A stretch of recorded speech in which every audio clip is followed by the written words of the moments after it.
Donc, je suis Laure Adam, je suis formatrice et superviseure pour Epsilon à l'école.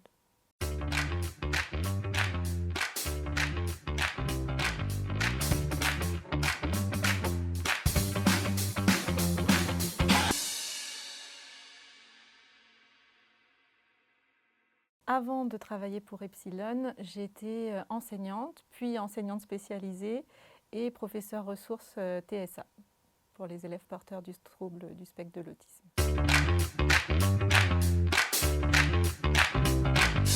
Initialement, j'ai fait enseignante en voulant me spécialiser, mais je ne savais pas exactement dans quelle spécialité, puisqu'on peut travailler et se spécialiser selon différentes certifications. Il y a eu une ouverture d'une UEMA, une unité d'enseignement maternel pour enfants autistes, en 2016, et j'ai été vraiment très motivée par le projet. Donc c'est ce qui m'a amenée finalement à franchir le pas et à me spécialiser en obtenant ce poste.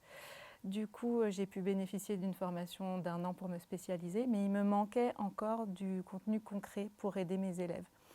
Et je suis du coup allée me former chez Epsilon aux certifications Cursus 1 pour pouvoir trouver des stratégies, des clés qui fonctionnent notamment avec les élèves qui présentaient une déficience intellectuelle pour lesquels j'étais très démunie avec mes connaissances et outils d'enseignante. Donc ça a été pour moi déjà une très belle rencontre avec Epsilon. Et par la suite, quand j'ai pris mon poste du coup de formatrice, je me suis retrouvée donc à accompagner des enseignants qui scolarisaient les enfants de la maternelle au lycée. Et il me manquait d'autres clés. Donc j'ai poursuivi mes formations chez Epsilon donc avec le CPRO 2 pour avoir des clés pour les enfants plus âgés. Et puis, l'envie est venue aussi de poursuivre avec la certification CESUP, donc les formations pour être superviseur, parce que dans mes missions, j'accompagnais des équipes. Et donc au départ, quand j'ai démarré, il n'y avait qu'une UEMA, mais avec progressivement l'ouverture d'autres dispositifs, j'ai accompagné des enseignants en école d'autorégulation, en UEA, sur d'autres UEMA, et je voulais vraiment avoir toutes les stratégies, toutes les clés pour les épauler et être... pouvoir aider de mieux en mieux les professionnels et puis du coup par effet boule de neige d'aider de mieux en mieux aussi tous les enfants que je pouvais côtoyer.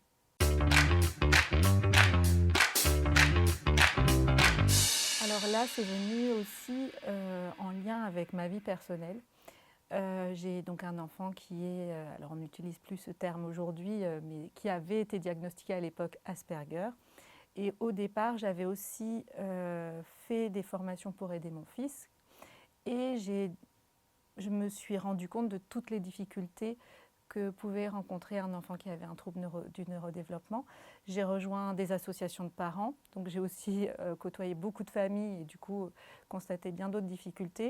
Et il y a des choses qui m'ont révoltée en tant qu'enseignante et j'ai eu envie de faire changer les choses petit à petit. Donc ça a orienté beaucoup mon parcours et personnel par un chemin associatif, mais aussi professionnel, avec l'envie de transmettre toutes les compétences que moi j'avais pu acquérir en tant que maman et d'éviter aux autres les difficultés que nous on avait pu connaître.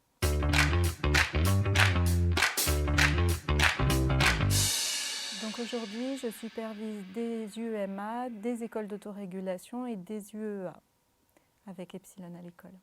Donc en tant que formatrice, j'anime des formations qui sont données à l'ouverture justement de tous ces dispositifs UEMA, UEA ou école d'autorégulation. Et puis prochainement, pour la première fois, une formation au cursus 1.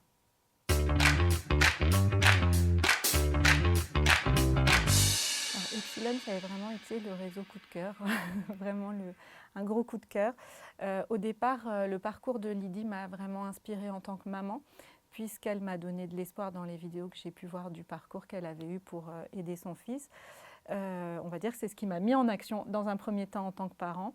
Et quand après je suis rentrée dans cet univers des TSA en tant que professionnelle, en fait, je rêvais de pouvoir me former auprès d'Epsilon parce que je savais que les formations étaient basées sur des données probantes et que c'était fiable, qu'il y avait aussi des résultats dont j'avais entendu parler par d'autres professionnels qui avaient pu bénéficier de ces formations. Et j'ai été très sensible, une fois que j'ai commencé à justement me former auprès d'Epsilon, à leur valeur, à leur envie de faire changer les choses. Et ça a été vraiment des belles rencontres humaines. Donc progressivement, l'envie est venue de changer d'univers et de quitter l'éducation nationale pour les rejoindre.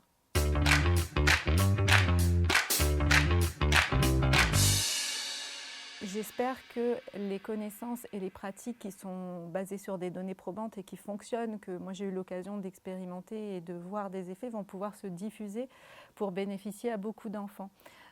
Quand j'étais professeure ressources TSA, j'étais vraiment parfois frustrée de voir que beaucoup des enfants que je rencontrais avaient beaucoup de compétences et je savais qu'il y avait, avec ces connaissances-là, ces outils-là, ils pourraient faire beaucoup de progrès, mais parfois j'étais frustrée de voir que ça ne pouvait pas facilement se mettre en place. Donc j'espère que les connaissances et les pratiques vont pouvoir vraiment se diffuser pour que les enfants puissent avoir des parcours et épanouir leur plein potentiel.